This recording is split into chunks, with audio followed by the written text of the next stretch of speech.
35192. Want to send a text? Cavaliers are back home tonight at the Romo Fijo. Play the Denver Nuggets. 7 o'clock tonight. If they're doing that Nugget challenge, just be careful. Just keep an eye on things, Do they do that every time? Is that an unofficial thing? Yeah, I mean, it's just something that people on Twitter do. I see. It's not like anything that the Cavs are endorsing. No, but I mean, like, it's not a McDonald's promotion that they do locally? I don't think they'd be allowed to, say, try and eat 100 nuggets. Kids and their crazy online challenges. Nuggets, Cavs, tonight, 7 o'clock on the Buzzard. And on the iHeartRadio app, by the way. You can listen there. Cavs will head off to Atlanta to play the Hawks tomorrow night, and then back to host the Raptors of Toronto on Sunday. Comedian Phil Hanley is going to join us shortly. He's Canadian. He's a funny dude. He's at Hilarities all this weekend. So we'll meet him. I'll have, what do I got? Auto show tickets for you later. Want to go to see Impractical Jokers. Next week on the show, for people who are asking me if I will have Depeche Mode tickets, the answer is indubitably. I will have Depeche Mode tickets for you all next week. And yes, you can still get tickets to see me in Warren. What? At the Underground Lounge. Get tickets at BillSquire.com. When's the show? March 3rd? March 3rd. March 3rd, 8 p.m. Get them tickets. So Depeche Mode tickets next week. They announced that show at Romo Fijo on November the 10th. If you want to go see the Mac Men's Championship, I will have tickets for you for that next week. Brit Floyd. They've been doing 50 years of... 50 years of Dark Side. Dark Side of the Moon's 50 years old. But Brit Floyd is doing Nautica. And if you're a hockey fan, I'll have Monsters tickets for you next week. The Grand Rapids Griffins are going to be in town about a week or so. So that's all next week on the program. It's another short week next week because next Friday we're getting preempted by Guardians Baseball. It's Cactus League action live from Goodyear, Arizona. The Cleveland Guardians will play the Cincinnati Reds at 3:05 on Friday, March the 3rd. So taking a bit of, take a breather from us, taking a bit of Guardians baseball, get you set for the season, and then out to Warren you go. That's right. I'm excited. Bill Squire's show. For Guardians baseball to be back. I wore my Guardians hat today because I'm just getting that fever. Yeah. I keep starting to see some of the stuff out of Goodyear, and it's just getting me pumped up. Mm-hmm. Their very first game is Saturday. I think they're playing the Reds there, too. Are we playing the Reds? I could be wrong about that. I have Reds on the brain. I think they're playing the Reds on the 3rd, yeah. Yeah, I think. Because they share the same facility, basically, so they usually start off against each other. Talking about the Denver Nuggets and Jamal Murray, who plays for the Denver Nuggets. He was complaining about the All-Star game. He said people weren't out there playing hard, which I think has been a complaint for a while now. Back in the day, and I think Jamal Murray is one of those guys. He's like, I only have one speed. I get out there. I like to play. I like to play hard. And he's like, a lot of dudes aren't out there playing hard. And that was his primary complaint. Well, you don't Steph Curry wasn't in it at all. I think LeBron was in for a little bit. I think Steph Curry, was he injured? I think he was. Yeah, I don't think he was in it at all, though. Because they were talking about how it was record low ratings for the All-Star game, but still a lot of people watched. So more people used to low for the All-Star game, but the ratings were still good. It was huge. It was the most watched TV program for people under 50. What I'm curious about, but overall the ratings were when they're doing a record low for the All-Star game. When they're doing Nielsen ratings, are they including people watching on streaming, or are they just talking about broadcast? Well, I think this was talking about broadcast. I mean, depending on... See, that's why I never care about the ratings anymore, because people watch things in so many different ways. Because if you're watching it on YouTube TV or Hulu Live or anything like that, I don't think Nielsen doesn't count. I don't think Nielsen is messing with those, but it does. But there's millions of people watching it that way. Understood. So when they say, "Oh, the ratings are down," I'm like, "Well, the game's changing so much, when it comes to how people consume media." I don't think it means that people are less interested. I think there's different avenues and ways to watch the stuff. So what this is really saying is people aren't subscribing to cable the same way. And they kind of alluded to that. They're like traditional TV audiences are just getting smaller and smaller. But like Nielsen can't even figure out how to get ratings off of our stream. Yeah. So, you know, for all the Jerks. people who listen to us on the app that we talk to you about all the time, that doesn't even register in my ratings. Nielsen can't figure that out. So when they're talking about television ratings, I think they're talking about broadcast, cable, because they can figure out ratings from like time-shifted viewing on things like Hulu, but I don't know that they're looking at YouTube TV and things like that. I'll tell you something I thought was interesting. I mentioned earlier that I caught Jeopardy last night, and it was the college championships. So 3 kids in college. And one of the questions was, and obviously they're all nerds, so they're not going to get a sports question, but it was a kind of a sports question about where Monday Night Football had moved. And I think they're on the answer was ESPN, right, after being on another network. But I thought it was interesting that all 3 of these college kids answered with a traditional TV network. They all 3 got it wrong because one of them said CBS, one of them said ABC, and one of them said Fox. So to these kids, to some degree, and again, that's just one little snapshot, but I just thought it was interesting that all 3 of those kids, ESPN didn't occur to them. They thought network television. Well, it's confusing too because when stuff airs on ABC, it's branded with ESPN stuff. Yeah, because there's about 5 companies now that own everything. Right. So, yeah. So, but I mean, that is their strange. vertical integration. And also, what a bunch of nerds. They don't know when Monday Night Football. Come on. How many nerds? The one Listen, question. That's the thing is the one question that like they all get wrong is always going to be the question that I know. Because it's something like that is just a dummy like me is going to be like, of course, Monday Night Football's on ESPN. Everybody knows that. And then they're like, what's the state capital of Kansas? I'm like, oh, who? That's for idiots. Well, but again, a lot of people do know what you know. But these kids, like, you ask them a question about 16th century medieval literature, they are on top of it. But they were like, so I didn't expect them to know the answer, but I just thought it was interesting that they each rattled off a legacy television network. Messages on the iHeartRadio app. If you listen there, you can always hit us with a talkback message. Alan, speak for yourself when you say that we all die alone. My grandmother had my aunt by her side 24/7, including when she died. So not all of us die alone. Bill, you know what I meant, right? I didn't mean physically alone. I was with my dad at his bedside for 2 weeks before he died. I don't mean die alone physically. Yes, I mean you die alone. Nobody when the light goes out, that's just you. Ain't nobody taking that ride with you. You die. Everyone dies alone. You can be surrounded by people. Might make it a little easier of a transition. But yeah, we all die alone. You're right, but Poundcake couldn't bring himself to make that sacrifice to save, let me check my notes, the planet.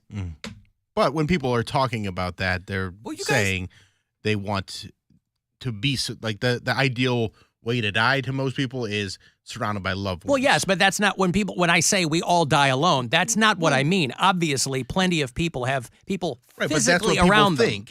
That's what people think of. All I'm going to say...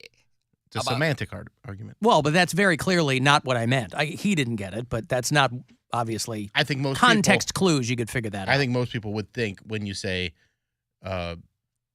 we all die alone or don't, like whether Why would people think that I meant no one around you? Plenty of people die with family around them. Alan, what kind of people do you think live in this world? What am I speaking Chinese around here or something? No, but I think I'm actually kind of on this guy's side because the moment of death is not what people are thinking of when you say die alone.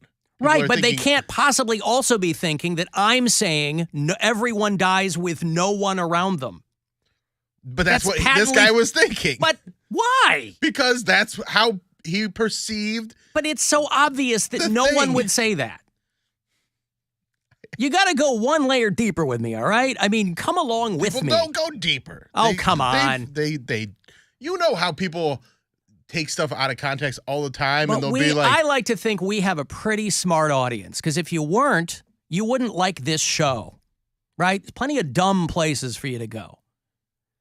There's no way that, I mean, listen, obviously he took it that way, but no one would be like, everyone dies with no one around them. That's absurd. It's absurd. The point was, when you die, you die. Everyone dies alone. What, Cody? All I'm going to say is... Guy's got my hackles up. You guys don't appreciate the world enough for me to sacrifice my life for it. You guys don't recycle the way you're supposed to. Nope. I've had enough. I've had enough. I don't need any more fakakta excuses from you. You've made your point. To act like you want someone to sacrifice yourself for the world. You've made your... Ask Bill and I the same question. Would you guys sacrifice Yes, yourself? unequivocally. Yes, of course we would. Why we wouldn't even think. That's right. Twice. All this pollution. Thing is, you don't have the reason that it makes you such a perfect candidate is that you are not responsible for anyone else. You have no responsibilities other than yourself. That's what makes you a perfect candidate. We have other responsibilities beyond ourselves, and we would still do it. Leave them behind. Well, that's bullying me. You just want to take away Yes, that's right. Life. If there was ever a time for bullying, it would be to bully you into sacrificing yourself for, let me check my notes, the world. I feel like I'm doing Norm.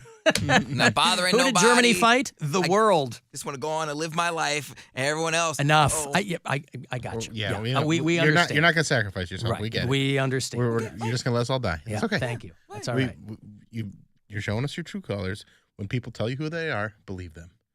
In the words of one, Jane's Addiction, nothing's shocking about this conversation, by the way.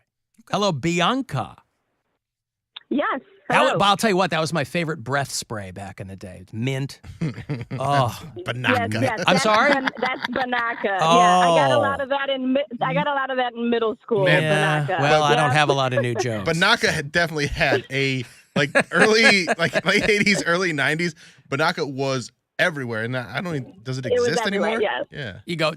I don't think so. You can get it. Yeah, sure. you can still get it. I think it's gum. You can still get a spray, a little blast in your mouth. Who wouldn't want a blast in their mouth of Bianca, quite frankly? I completely agree. It's amazing. Yeah. Refreshing. Yeah. Well, anyways, I was calling about, you guys were talking about Nielsen ratings. Yeah. And I used to be monitored by them. My house was. Oh, good for you. You mean officially or unofficially? They just wanted to look in your windows and see what you were doing. Oh, okay. No, not creepily, like legit. Now, was this back when they had? Was this way back when they had the thing that went on top of your television? It wasn't on top. It's still like a big, huge block of machinery, but it's behind. Yeah. This happened, it was during the COVID lockdown period, right before that. Oh, that recently? That whole time. That recently they still have all that machinery? I just figured at this point it would be a dongle that they put into your TV. Okay. No, the guy who installed it, he said they're super behind technology-wise. Yeah. That's what we're constantly complaining about. Right, and that's what we have to deal with. It's like that. Oh, it's like using paper ballots. If you want them to track, you said, streaming on, say, your laptop and stuff, then obviously that's software. It's not going to be some huge machine. But your TVs, it's literally a huge machine. He had it in a basket behind our TV. Was that a month-long thing, Bianca? No, it was, I think typically they want you to do it for a year, but because I got it right before the COVID lockdown, I ended up having it for, I think, almost 2 years. Oh, wow. Really? Wow. And you know, so weird about that. So would it still count things if it was Netflix? How would it, or is it only when it was so on our cable? So we only had it hooked up to the TV. If you could, if you wanted, it wasn't, TVs are required. And then if you want them to do it to your laptop or tablet, then they would do that. But I didn't want that because I was I don't want your tracking software on my laptop and on my, tablets and all that.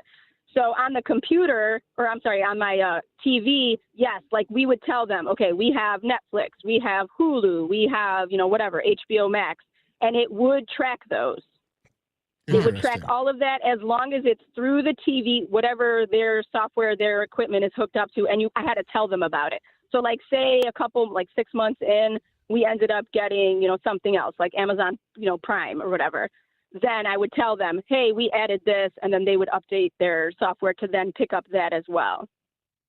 But if I streamed something, say on my phone or like on my laptop, it would have never got that. Mm-hmm. It would have never counted that in the ratings because it wasn't hooked up to them. So somewhere, the Nielsen people have 2 years of Bianca's television viewing habits, and they're pouring. Really, my children. They're pouring over them. They're like, "Wow, Bianca watches a lot of Peppa Pig. This grown woman watches so much Bluey. It's okay. Thank you, Bianca.